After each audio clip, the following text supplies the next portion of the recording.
بسم الله الرحمن الرحيم.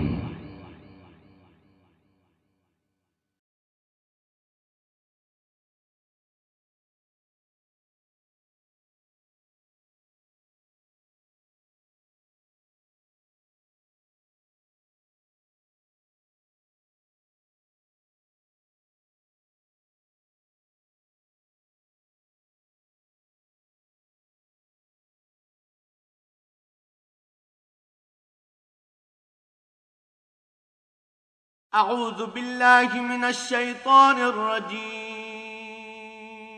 پناہ مانگتا ہوں میں اللہ کی شیطان مردود سے۔ قل يا أهل الكتاب تعالوا إلى كلمة سواء بيننا وبينكم ألا نعبد إلا الله ولا نشرك به شيئا ولا يتخذ بعضنا بعضا أربابا من دون الله فإن تولوا فقولوا اشهدوا بأننا مسلمون۔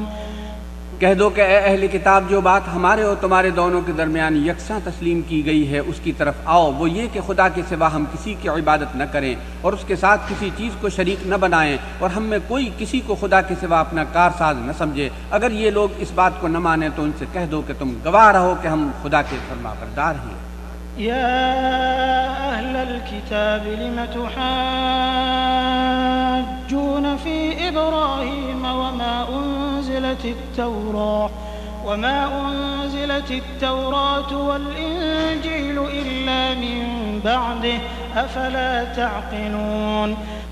اے اہل کتاب، تم ابراہیم کے بارے میں کیوں جھگڑتے ہو حالانکہ تورات اور انجیل ان کے بعد اتری ہیں اور وہ پہلے ہو چکے، تو کیا تم عقل السلام نہیں علیکم ورحمۃ اللہ وبرکاتہ۔ الحمد للہ رب العالمین، والصلاة والسلام على سيدنا وحبيبنا وقرة أعيننا محمد بن عبد الله وعلى آله وصحبه أجمعين، أما بعد، أعوذ بالله من الشيطان الرجيم۔ اليوم أكملت لكم دينكم وأتممت عليكم نعمتي ورضيت لكم الإسلام دينا۔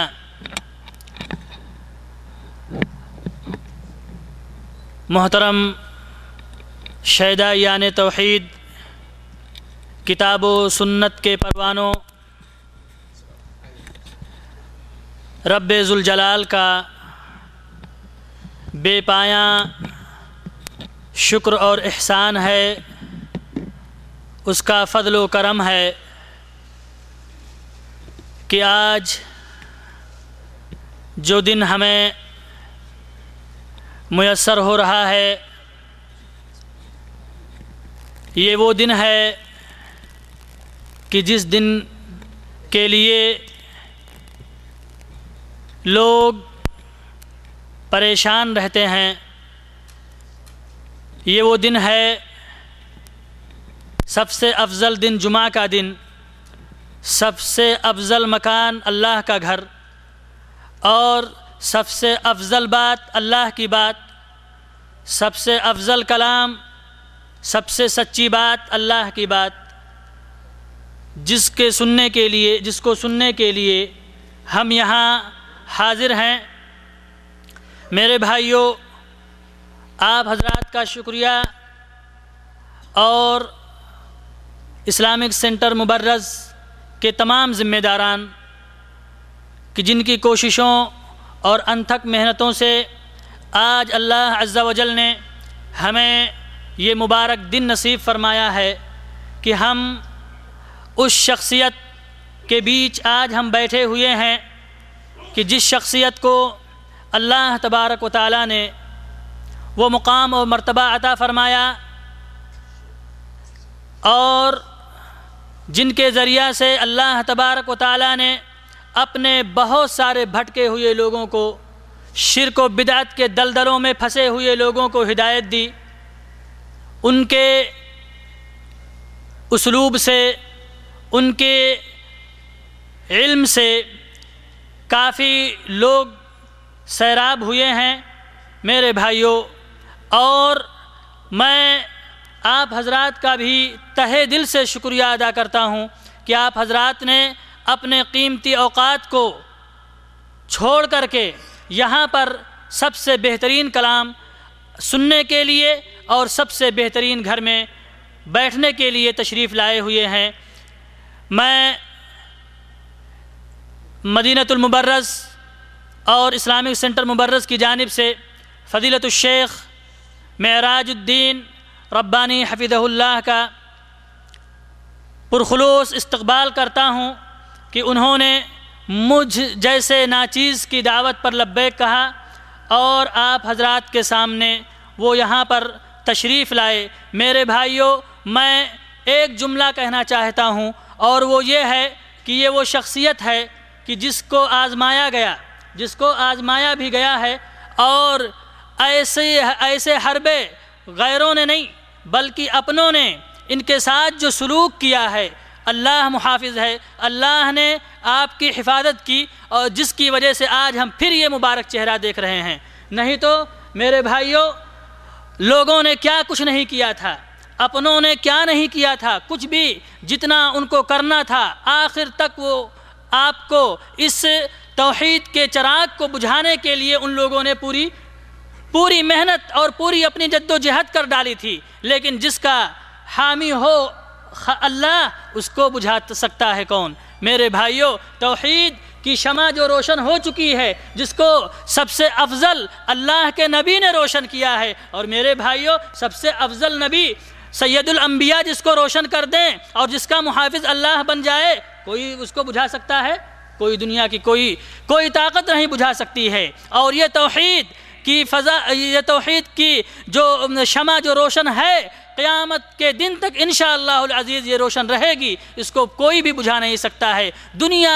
دنیا اپنی پوری طاقت استعمال کر سکتی ہے، لیکن جس کے ساتھ اللہ ہے، اللہ سب سے بڑا ہے۔ میرے بھائیوں، کوئی اس کو نقصان نہیں پہنچا سکتا ہے، اور یہی وجہ ہے کہ ہم نے دوبارہ اس توحید کے اس ملک نے دوبارہ فضیلت الشیخ کا استقبال کیا، اور اللہ رب العالمین نے ہمیں وہ دن نصیب فرمایا کہ ہم نے پھر اسی بلد توحید میں دوبارہ اپنے شیخ کو پھر دیکھ رہے ہیں۔ نہیں تو لوگ تو چاہتے تھے کہ اب پھر وہ دوبارہ یہاں نہ آ سکیں، کیونکہ یہیں سے ہمارے شیخ کی دعوت اور ان کا مشن یہیں سے پروان چڑھا ہے، اس لیے ان کی انتھک کوشش تھی کہ وہ یہاں دوبارہ نہ آ سکیں۔ سب سے پہلے میرے بھائیوں، اس آزمائش کے بعد اس شہر میں، آپ کے شہر میں، مدینہ المبرز میں آئے ہوئے ہیں آزمائش کے بعد سب سے پہلی مرتبہ، اس لیے ہم آپ حضرات سے گزارش کریں گے کہ میرے بھائیوں ان کے بیان کو سنجیدگی کے ساتھ اور ایمانی جذبے کے ساتھ سنیں تاکہ ہم یہاں سے کچھ لے کر کے جائیں۔ میں بہت زیادہ شیخ کے درمیان حائل ہونا نہیں چاہتا ہوں، بلکہ میں یہ وضاحت کر دوں جو موضوع آج رکھا گیا ہے وہ موضوع بھی انہی دلدلوں میں پھنسے ہوئے لوگوں کو نکالنے کے لیے جو بدعت کو جو ہم نے دین سمجھ لیا ہے، اور اسی کے پرچار کر رہے ہیں، اسی دین کا پرچار اور صحیح دین کو چھپا دیا گیا ہے، اور یہی چھپانے والے لوگ مخالف ہیں۔ اس لیے میرے بھائیوں، ہم نے جو موضوع رکھا ہے، اسلامک سینٹر مبرز نے جو عنوان منتخب کیا ہے وہ ہے ماہ رجب بدعات و خرافات کے گھیرے میں۔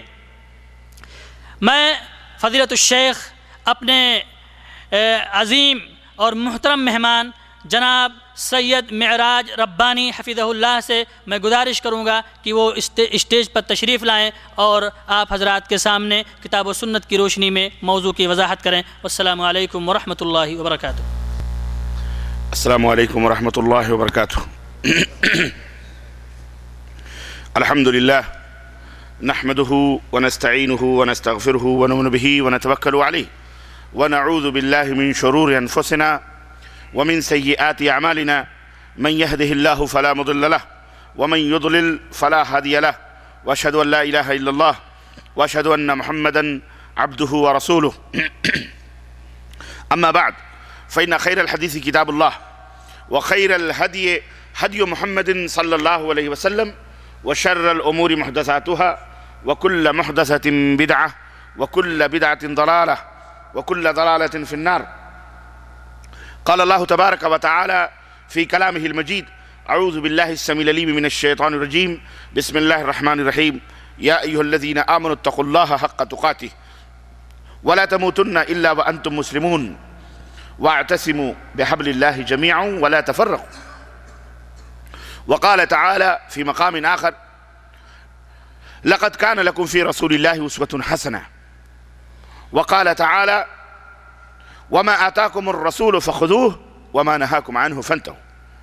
وقال تعالى في مقام آخر: اتبعوا ما أنزل إليكم من ربكم ولا تتبعوا من دونه أولياء. اللهم صل على محمد وعلى آل محمد كما صليت على إبراهيم وعلى آل إبراهيم إنك حميد مجيد. اللهم بارك على محمد وعلى آل محمد كما باركت على إبراهيم وعلى آل إبراهيم إنك حميد مجيد. تمام قسم کی حمد و ثنا، کبریائی اور بڑائی اس اللہ عز و جل کے لیے لائق و زیبہ ہے جس نے ہمیں اور آپ کو پیدا فرمایا، اور بیش بہا درود و سلام اس ذات مبارکہ مطہرہ پر جن کا نام نامی اسم گرامی احمد مجتبیٰ محمد مصطفیٰ صلی اللہ علیہ وسلم۔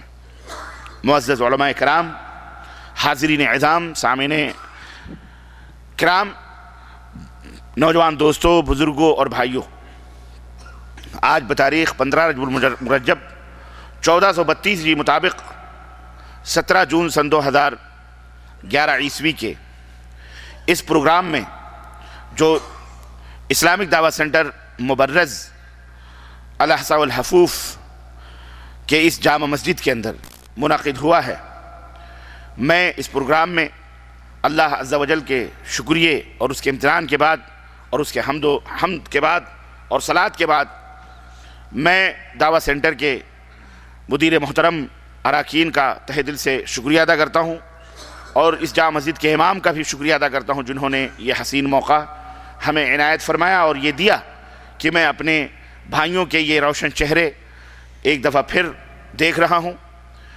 اور اسی طرح سے میں خصوصیت کے ساتھ اپنے فاضل گرامی قدر عزیز دوست بھائی شیخ نسیم حافظ نسیم احمد کا بھی تہہ دل سے مشکور اور ممنون ہوں، جن کی مسلسل جد و جہد اور کوششوں سے آج یہ پروگرام اور آج یہ دن دیکھنے نصیب ہوئے ہیں۔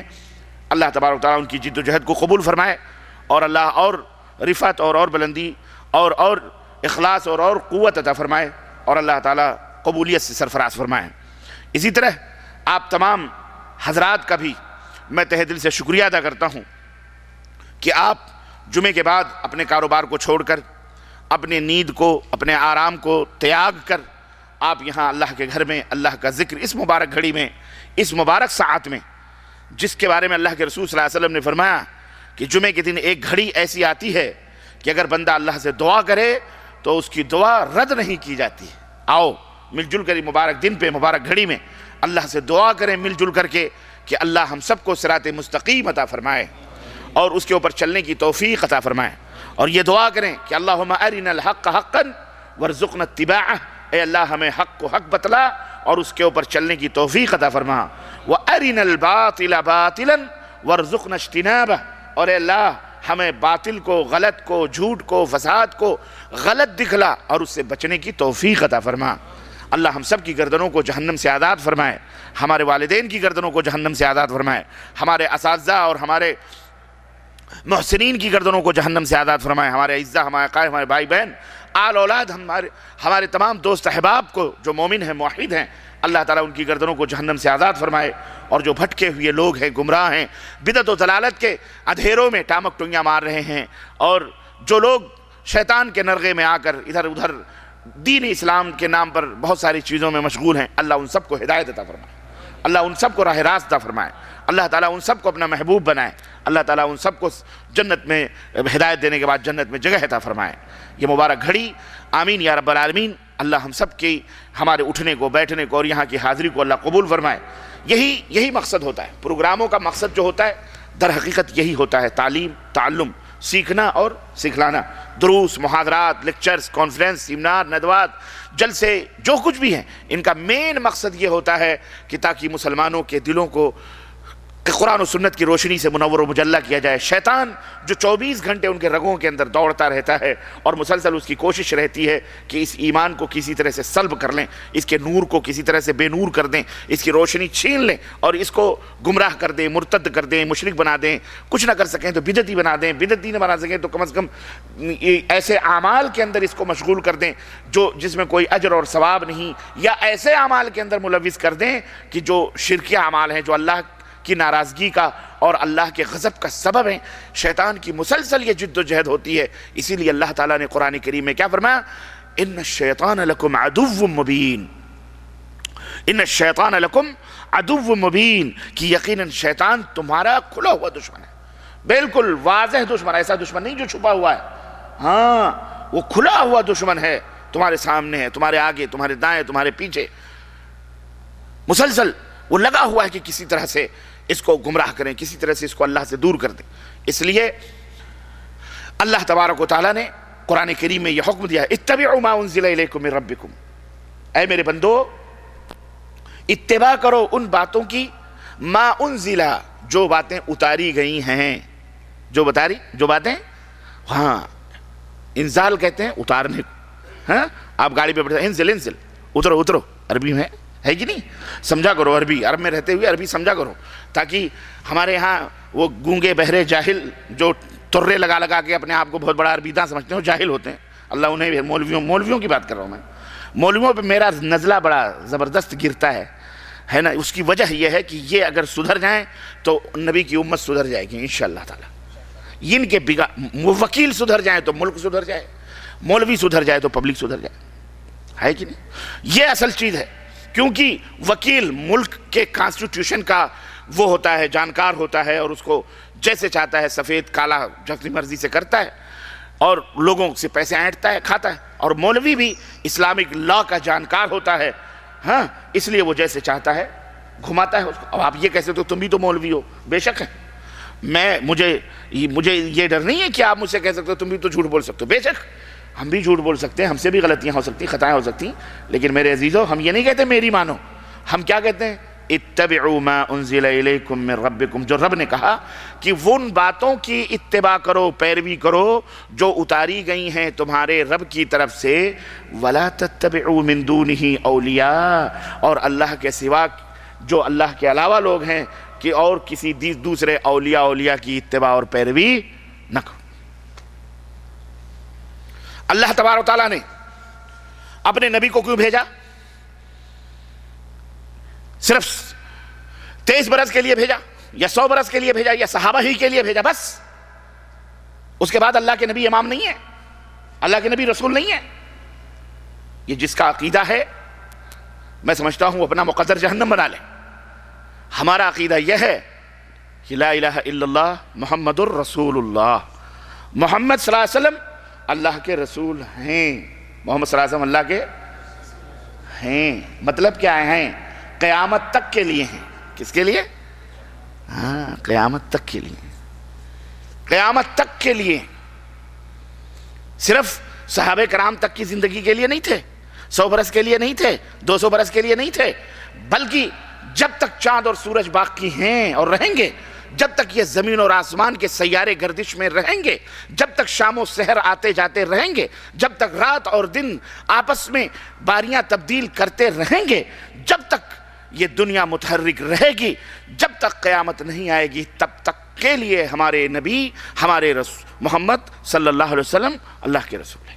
آپ کی رسالت کا ڈنکا، آپ کی امامت کا ڈنکا، آپ کی نبوت کا ڈنکا، آپ کی تعلیمات کی روشنی قیامت کی صبح تک کے لیے ہے، 1 گھنٹہ 2 گھنٹہ 1 سال 2 سال 100 برس 30 برس کے لیے نہیں، اور نہ ہی جس طرح آپ کی رفعت اور آپ کا مقام آپ کی زندگی میں تھا، ایسے ہی رفعت اور ایسے ہی مقام اور ویسے ہی رتبہ قیامت تک کے لیے اللہ کے حبیب صلی اللہ علیہ وسلم کا جاری اور ساری رہے گا۔ یہ نہیں کہ حلوے کھانے ہیں تو زندہ کر لو، ہاں حلوے کھانے ہیں، میلاد پڑھنی ہے، جلوس نکالنے ہیں تو نبی کو زندہ کر لو، کہ نبی حاضر ہیں، زندہ ہیں، ہاں نبی کو زندہ کر لو۔ اور جب عمل کرنا ہے، جب عمل کرنا ہو، نبی تو چلے گئے، اب ہمارے امام ہیں، تب اماموں کو زندہ کر لو، چت بھی مولوی کی پٹ بھی مولوی کی، ایسا نہیں چلتا۔ ہمارے نبی کی امامت کا سکہ جس طرح آپ کی زندگی میں رواں دواں تھا، ہمارا ایمان اور عقیدہ ہے ہم اہل السنہ والحدیث کا کہ قیامت تک کے لیے آپ کی امامت کا سکہ چلے گا۔ ارے امامت کا سکہ چلے گا، نبوت کا سکہ چلے گا، رسالت کا سکہ چلے گا، میاں امتی تو امتی ہے۔ ہمارا ایمان اور عقیدہ ہے اگر موسیٰ بھی زندہ ہو کر کے آ جائیں، اگر عیسیٰ بھی زندہ ہو کر کے آ جائیں، ان کی نبوت کا سکہ نہیں چل سکتا، ان کی امامت کا سکہ نہیں چل سکتا، ان کی قیادت کا سکہ نہیں چل سکتا۔ چلے گا امامت اور نبوت اور رسالت کا سکہ چلے گا تو پیغمبر اسلام خاتم النبیین حضرت محمد الرسول اللہ صلی اللہ علیہ وسلم کا سکہ چلے گا۔ یہ ہمارا ایمان ہے۔ ہم نے نبی کو امام مانا، ہم نے نبی کے مقابلے میں کسی کو امام ماننا گوارا۔ جس طرح میرے اللہ کا کوئی ہمسر نہیں، میرے اللہ کا کوئی ثانی نہیں، ایسے ہی میرے رسول اللہ کا بھی کوئی ہمسر اور کوئی ثانی بولو نہیں۔ یہ ہمارا عقیدہ ہے، یہ ہم اہل السنہ ہیں، سنی نہیں ہیں ہم۔ سنی کون سا لفظ ہے؟ سنی سن کر کے جو مسلمان ہوا کون ہے؟ سنی۔ بس سن کا سنی، سن سے ہی سنی بنتا ہے۔ نام بھی رکھا تو غلط رکھا، اور توفیق اللہ کیسے دے غلط والوں کو؟ اللہ سچے لوگوں کو ہدایت دیتا ہے۔ ہدی للناس، اللہ تعالیٰ قرآن میں لام میم ذالک الکتاب لا ریب فیہ ہدی للمتقین، جو اللہ کا خوف رکھیں گے انہی کو ہدایت ملتی ہے۔ سنت سے سنی نہیں ہوتا، نہیں سمجھ میں بات ہے۔ بدعت سے بدعی ہوتا ہے کہ بدعتی ہوتا ہے؟ بولو، بدعتی ہوتا ہے۔ سنت بدعت سے کیا ہوتا ہے؟ بدعتی۔ سنت سے کیا ہوتا ہے؟ سنتی۔ سنت سے سنی نہیں ہوتا، سن سے سنی ہوتا ہے۔ کس سے؟ سن سے سنی ہوتا ہے۔ یہ نقطہ بھی ذہن میں رکھنا، کام آئے گا کہیں۔ نام بھی غلط رکھے ہوئے ہیں۔ تو ہم سنتی لوگ ہیں، اہل السنہ والجماعہ، جنہوں نے قسم کھائی ہے کہ عمل کریں گے تو پیغمبر اسلام حضرت محمد الرسول اللہ صلی اللہ علیہ وسلم کی احادیث صحیحہ پر عمل کریں گے۔ ہمیں لاؤ، کوئی جھگڑا نہیں، کوئی اختلاف نہیں، کوئی فساد نہیں۔ رجب المرجب کا مہینہ ہے، یہ معلوم ہے اشہر، اس کے فضائل میں ایک فضیلت یہ بھی ہے، یہ اشہر حرم، وہ مہینے 12 مہینے جن 12 مہینوں میں اللہ نے 4 مہینوں کو بڑا ہی معزز اور محترم اور حرمت والا مہینہ قرار دیا ہے۔ حرام مہینوں میں، یعنی جس کے اندر جنگ کرنا، لڑائی کرنا، گالی، یہ جو سب ہر وقت حرام ہے، لیکن بالخصوص خصوصیت کے ساتھ ان 4 مہینوں کو اللہ تعالیٰ نے خصوصیت عطا فرمائی ہے کہ جھوٹ بولنا، چوری کرنا، چکاری کرنا، بدماشی کرنا، غیبت کرنا، چغلی کرنا، مار پیٹ کرنا، لڑائی کرنا، فتنہ کرنا، فساد کرنا، یہ 4 مہینے وہ تھے کہ کفار و مشرکین بھی اس کی قدر کرتے تھے۔ 3 مہینے مسلسل ہیں، ذی قعدہ، ذی الحجہ اور محرم الحرام، یہ 3 مہینے۔ اور چوتھا مہینہ کون سا مہینہ ہے؟ رجب کا مہینہ ہے۔ اتنا مقدس، اتنا معتبر، اتنا معزز مہینہ، لیکن شیطان، اللہ اس کے اوپر لعنت ہو کروڑا کروڑ، بولو آمین۔ شیطان کے اوپر تو لعنت بھیجا کرو، اعوذ باللہ کہا کرو، ہاں، اللہ کی لعنت ہو اس خبیث کے اوپر کہ اس نے اپنے ساتھی، اپنے دوست ایسے پیدا کر لیے کہ اس مہینے میں بھی لوگوں نے ایسی ایسی بدعتیں ایجاد کر لیں، ایسے ایسے عقیدے اختیار کر لیے، ایسے ایسے اعمال گڑھ لیے کہ علامہ والحفیظ۔ رجب شروع ہوتا ہے جناب علی، رجب کے پہلے ہی ہفتے میں مردوں کی عید منائی جاتی ہے، سمجھ جاؤ، ہے نا؟ پہلے ہی ہفتے میں جناب علی عرس اور میلے کی ابتدا اور آغاز ہو جاتی ہے ہمارے ملکوں میں، ہندوستان ہو کہ پاکستان ہو، اور وہ دھما چوکڑی منائی جاتی ہے کہ آپ حضرات اس سے واقف نہیں ہیں۔ قبروں کو دھویا جاتا ہے، کنٹنوں کیوڑوں سے، گلاب سے چادریں چڑھائی جاتی ہے، حکومت کی، فلاں کی، ڈھکاں کی، فلانے وزیر کی، فلانے منسٹر کی، فلانے امیر کی چادر جا رہی ہے اور وہاں چڑھائی جاتی ہے، قوالیاں، ڈھونگ دھتورے، جو کچھ بھی ہوتا ہے، آغاز ہی سے ابتدا ہو جاتی ہے، اس کی شروعات ہو جاتی ہے بدعت سے۔ اور اس کے بعد جناب علی 22 رجب آتا ہے تو کنڈے بھرے جاتے ہیں. معلوم ہے آپ کو رجب کے کنڈے؟ 22 رجب آتی ہے تو کنڈے بھرے جاتے ہیں. پھر آخر میں 27 رجب آتی ہے تو جشن شب معراج منایا جاتا ہے. معراج النبی کے نام پر وہ دھما چوکڑی ہمارے ملکوں میں منائی جاتی ہے، اور مولوی خوب مرغے کھا کھا کے ڈکرتا ہے اور خوب چوک اور چوراہوں پر چیختا اور چلاتا ہے، اور آپ بھی نہ سمجھو نہ بوجھو سبحان اللہ سبحان اللہ سبحان اللہ سبحان اللہ، خوب اسٹیجوں پہ بیٹھ کے خوب مشاعروں کی طرح سے تقریریں کرواتے اور کرتے اور سنتے ہیں، اور سود کے اور لوگوں کے غبن کے پیسے، چوری چکاریوں کے پیسے ان میلاد کی محفلوں میں باقاعدے صرف کی جاتی ہیں. ہاں اور کیا ہے.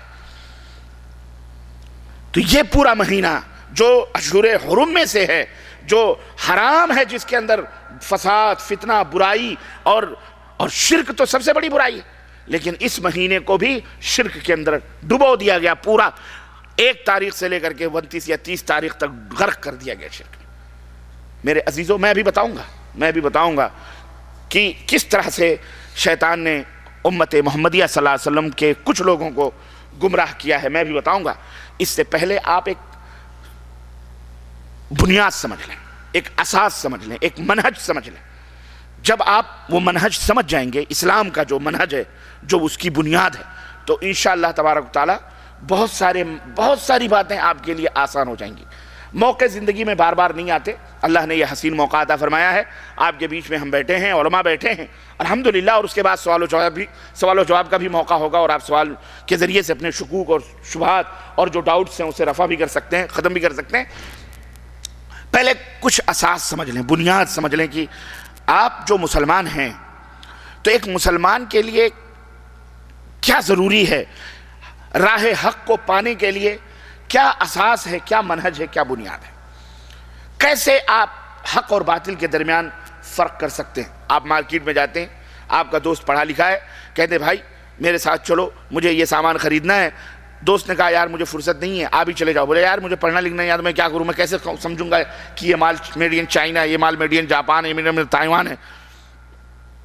اگر وہ آپ کی مدد کرتا ہے، آپ کے ساتھ جاتا ہے، تو آپ بخوشی جا کر کے سامان اوریجنل پڑھ لکھ کر کے لے آتے ہیں. لیکن اگر آپ کو نہیں معلوم ہے تو وہ نشانی بتائے گا، ایسا ہے، ایسا کرنا، ویسا کرنا، فلاں سے پوچھ لینا، ڈھکان سے پوچھ لینا، اس کی تحقیق کر لینا، ایسے نہیں جانا، کیونکہ چائنا نے پوری مارکیٹ کے اوپر قبضہ کیا ہوا ہے اور علم گلم مال ڈال کے جاپان کے ساتھ مکس کر کے بیچ رہے ہیں، لوگ فراڈ کر رہے ہیں.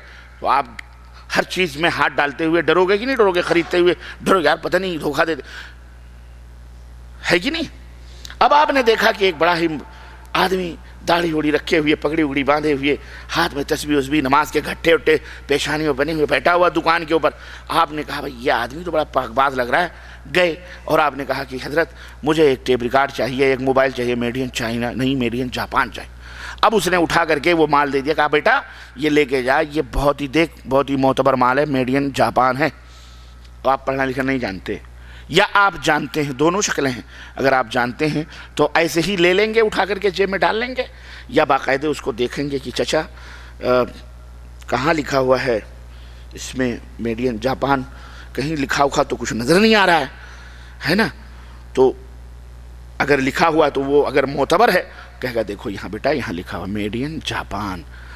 جو بھلے اس وقت آپ کو پڑھنا نہ آئے، لیکن اتنی جرات کے ساتھ وہ بول رہا ہے تو آپ مان لو گے کہ ہاں یار چلو صحیح ہے. پھر بھی آپ کے دل کے اندر شکوک و شبہات رہیں گے. آپ کہیں گے اچھا چاچا اگر یہ میڈ ان جاپان ہے میں لے کے جا رہا ہوں، اگر ہوگا تو رکھ لوں گا، نہیں ہوگا تو میں 1 گھنٹے میں یا کل میں واپس کر سکتا ہوں. ہاں کوئی بات نہیں، جاؤ واپس کر دینا، کوئی مسئلہ نہیں. جاؤ. آپ آئے، آپ کے دوست کو آپ نے دکھایا کہ میڈ ان جاپان، اس نے کہا ہاں یار میڈ ان جاپان لکھا ہے، خلاص اوکے صحیح. لیکن اگر اس نے یہ کہہ دیا یار اس پہ میڈ ان چائنا لکھا ہے، تیرے کو الو بنایا ہے، اس چاچا نے تیرے کو کیا بنایا ہے؟ اب بتائیں آپ کی نظر میں اس کی تسبیح، اس کی نماز کا گھٹا، اس کا بظاہر وہ ترا، وہ ٹوپی، وہ امامہ، وہ پگڑی، وہ اس کا لباس، آپ کی نظر میں کیا حیثیت ہوگی اس کی؟ آپ خود صبح آپ کو سفر کرنا ہے اور اس نے آپ کو الو بنا دیا، کیونکہ آپ نے اپنی آنکھوں سے دیکھ لیا، دوست نے آپ کو بتا دیا یہ میڈ ان چائنا لکھا ہوا ہے، میڈ ان جاپان نہیں لکھا ہے. آپ پہنچ کر کے آپ کو اتنا غصہ آئے گا کہ پکڑ کر کے اس کو فوراً 2-3 جھاپڑ دے دینا، یا پکڑ کر کے اس کو اٹھا دے، کہہ دینا مردود آدمی یہ پگڑ باندھ کے دھوکہ دے رہا ہے. تم کہو گے کہ نہیں کہو گے؟ میں نے ایک مثال دی ہے سمجھانے کے لیے. میں نے یہ نہیں کہا کہ اگر جا کر کے مار پیٹ کرو، نہیں، مثال دی ہے سمجھانے کے لیے. میرے عزیزو، 10 ٹکے کے سامان کے لیے آپ اتنے غیرت مند ہو گئے اور آپ کے اندر اتنا جوش اور جذبہ آ گیا کہ دھوکہ دینے والے کو 2 تماچا مار دیں گے. اور وہ جنت جس کے آپ متمنی ہیں، جس کے لیے آپ روتے ہو، جس کے لیے آپ اللہ کے لیے سجدے کرتے ہو، جس کے لیے آپ گڑ گڑاتے ہو، جس کے لیے آپ توبہ کرتے ہو، جس کے لیے بہت کچھ محنتیں اور جد و جہد کرتے ہو، اگر آپ کو معلوم ہو جائے کہ کسی نے اس جنت سے آپ کو محروم کرنے کے لیے آپ کو غلط راستے پہ ڈال دیا ہے، بتاؤ آپ کو تکلیف ہونی چاہیے کہ نہیں ہونی چاہیے؟ ہوگی کہ نہیں ہوگی؟ لیکن نہیں ہوتی. میں کہتا ہوں نہیں ہوتی. کیوں؟ شیطان نے آپ کے دماغوں میں یہ بھی ایک بات ڈال رکھی ہے، اگر یہ بات کہتا ہے تو وہ بھی تو مولوی ہے، وہ بھی تو عالم ہے، وہ بھی تو ہمارے باپ داداؤں سے چلا آ رہا ہے. تیرے باپ کو دیکھ، تیرے دادا کو دیکھ، تیرے پر دادا کو دیکھ، ارے وہ سب جہنم میں چلے جائیں گے، تو ہی ایک جنتی ہے. نئے مولوی ہے، نئے مسئلہ، نئے فتوے. شیطان نے یہ ٹگر پہ ڈال دیا. اب وہاں آپ کی نظر میں دنیا کی وقت آخرت کے مقابلے میں زیادہ ہو گئی. آپ نے دنیا کمانے کے لیے 10 ٹکے کے لیے تو آپ نے پورا جوش جذبہ لگا دیا، لیکن آخرت کے لیے آپ کو شیطان نے تھپکیاں دے کے سلا دیا. نہیں میرے عزیزو، ایسا نہیں ہونا چاہیے. بلکہ والآخرۃ خیر لکم، آخرت تمہارے لیے بہت ہی بہتر ہے. اگر تمہیں علم ہو تو آخرت تمہارے لیے سب سے قیمتی ہے. یہ اللہ رب العزت نے جو زندگی دی ہے، یہ زندگی کسی بھی طرح سے گزر جائے گی. چاہے فریج کا پانی پیو، چاہے مٹکے کا پانی پیو، چاہے کنویں کا پانی پیو، چاہے نل کا جو ہے پائپ کا پانی پیو، چاہے آپ گڈھے اور تالاب کا پانی پیو. زندگی گزارنے والے گزار لیتے ہیں مختلف نو طریقے سے. کوئی بلڈنگوں میں رہتا ہے، کوئی محلوں میں رہتا ہے، کوئی اے سیوں میں رہتا ہے، کوئی ہاتھوں سے پنکھے جھل کر، کوئی پتوں سے جھل کر کے اپنی صحت کو برقرار رکھتا ہے یا اپنی زندگی گزار لیتا ہے. یہ دنیا مختلف انداز سے گزر جاتی ہے، گزر جائے گی. لیکن یاد رکھو آخرت میں صرف دو ہی راستے ہیں بس. یا تو عیش و عشرت کی زندگی ہوگی اور یا تو دکھوں سے بھری ہوئی زندگی ہوگی. وہاں تیسری زندگی کا کوئی تصور نہیں. اس کو بنانے کے لیے ہمارا پیغام، ہماری دعوت، ہماری جد و جہد، ہماری محنت اس کو بنانے کے لیے ہے. یہ دنیا بنانے کے لیے نہیں ہے. دنیا بنانے کے لیے آپ مجھ سے زیادہ ہوشیار ہیں، آپ مجھ سے زیادہ علم والے ہیں، آپ مجھ سے زیادہ جانکار ہیں، آپ مجھ سے زیادہ ذہن رکھنے والے، فکر رکھنے والے، سوچ رکھنے والے ہیں. آپ مجھ سے زیادہ رائے اور اچھے سے اچھے ڈیسیژن لینے والے، مشورے دینے والے لوگ موجود ہیں. لیکن آخرت، ہماری دعوت، ہمارا پیغام اس دنیا کو بنانے کے لیے نہیں ہے بلکہ آخرت کے لیے ہے. اور ہمارا یہ عقیدہ ہے، کیونکہ ہمارے نبی کا یہ فرمان ہے کہ اے لوگو، اگر دنیا آخرت کے ساتھ، آخرت کی فکر کے ساتھ حاصل کرو گے تو اللہ دنیا بھی عطا فرمائے گا اور آخرت کی بھی نعمت عطا فرمائے گا. لیکن اگر دنیا کو صرف دنیا کے لیے حاصل کرو گے، آخرت کی فکر نہیں ہوگی، تو پا بھی سکتے ہو، محروم بھی ہو سکتے ہو دنیا کی نعمتوں سے. اس لیے میرے عزیزو، ہمارا پیغام یہ ہے، ہماری دعوت یہ ہے کہ دنیا بھی حاصل کرو آخرت کی فکر کے ساتھ، آخرت کے بنانے کے ساتھ. یہ کوششیں، یہ جد و جہد، یہ صرف آخرت کی دعوت کے لیے، آخرت کو بنانے کے لیے، جہاں صرف 2 زندگی. نہ ہم جہنم میں جانا چاہتے ہیں، نہ آپ جہنم میں جانا چاہتے ہو. اس لیے آپ کی بھی ذمہ داری ہے کہ جہنم کے راستوں کی معرفت حاصل کرو، جنت کے راہوں کی بھی معرفت حاصل کرو، تاکہ جہنم میں نہ جاؤ، جنت کی طرف جاؤ. آپ کی بھی ذمہ داری ہے کہ صرف میری باتوں پہ بھروسہ مت کرو، بلکہ اس کی تحقیق کرو، جستجو کرو. 1 نہیں 10 سے پوچھو، کیونکہ آپ کی قیمتی شے جنت ہے جسے آپ حاصل کرنا چاہتے ہیں. مالا عین رات ولا اذن سمعت ولا خطر علی قلب بشر. وہ نعمت عظیم، وہ نعمت عظمی جن کے بارے میں اللہ نے فرمایا کہ نہ کسی آنکھ نے دیکھا، نہ کسی کان نے سنا، نہ کسی دل، بشر کے دل پر اس کا کبھی خطرہ گزر بھی ہو سکتا ہے، تصور نہیں کر سکتا. ہم نے وہ نعمتیں اپنے نیک بندوں کے لیے تیار کر کے رکھی ہیں. اللہ ہم سب کو جنت میں جگہ عطا فرمائے. آمین یا رب العالمین. میرے عزیزو، اس جنت کو پانے کے لیے، اور وہ جہنم جو گنہگاروں، مجرموں کی جگہ ہے، اس جہنم سے اللہ تعالی ہم سب کو محفوظ رکھے، ہمارے ماں باپ کو محفوظ رکھے، ہمارے آل اولاد کو محفوظ رکھے. میرے عزیزو، اللہ سے ڈرو.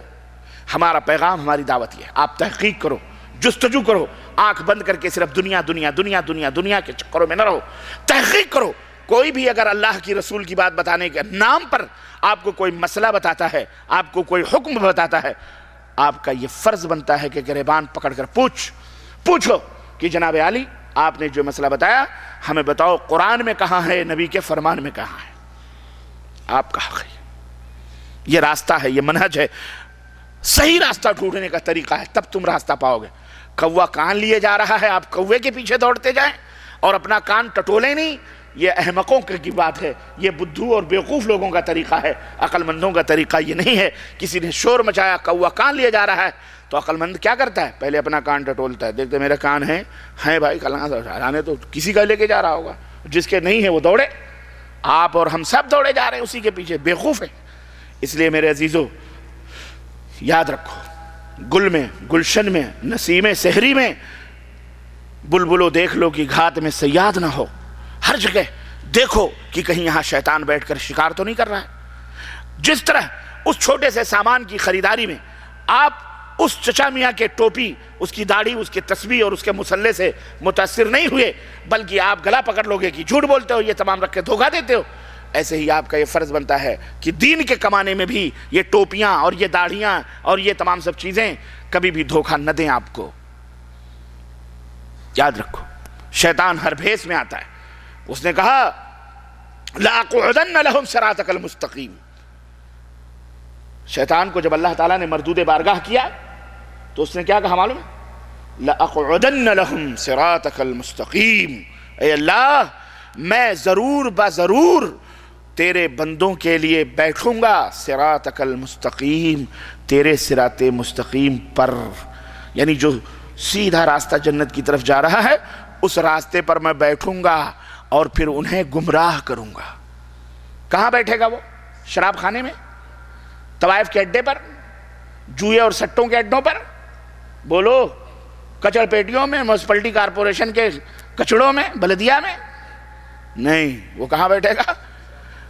صراطک المستقیم، سیدھی راہ پر۔ اب مسجد میں امامت کرنے کوئی آئے گا تو چڈی اور بنیان پہن کے نہیں آئے گا، اسے امام بنائے گا کوئی؟